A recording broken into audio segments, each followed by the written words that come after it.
Hi guys, for today's video, nandito tayo sa Aurora Borealis drive-thru lights. So ayan, may bayad to per car. Tapos dadaan lang tayo sa parang maze na punong-puno ng mga Christmas lights. So ayan, Borealis lights. Ayun yung entrance niya. Tapos, ayan, ang daming punong-puno dito ng ilaw. Pati yung, ayun, mga puno may ilaw. Pero, bawal bumaba dito, guys. Like, sa kotse lang talaga kayo manonood. Drive-thru lights talaga siya. Pumunta na rin kami dito last year. Meron pa nga naka-costume na Santa Claus eh. Tapos, nasa sleigh siya. Pero, ngayon wala. Pero mas madaming nadagdag na mga Christmas lights. So, ayan. Nakakatuwa lang din panoorin.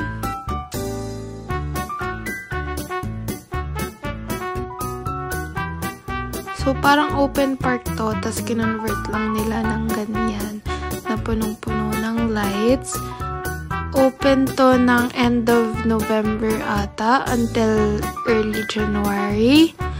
So, hanggang next year, meron pa silang ganito. Tapos, ayan.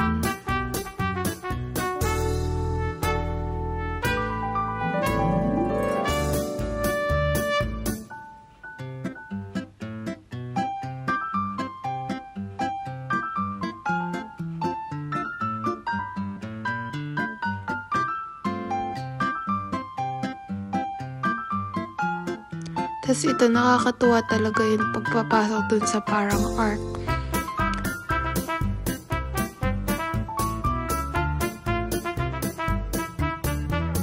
Ayan, malapit na yung turn natin. Slowly lang.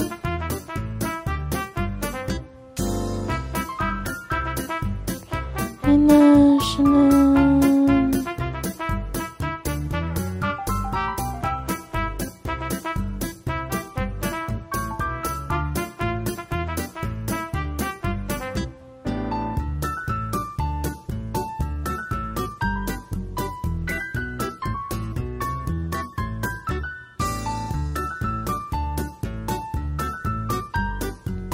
Tapos, ayan, mas madami pang ilaw bago yung exit. Iba-iba, mayroon pang malaking Christmas tree, fountain na lights, si Santa, na ilaw.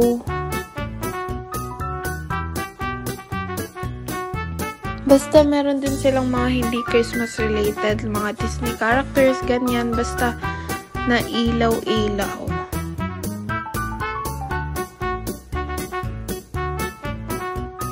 So, ayun lang, babush.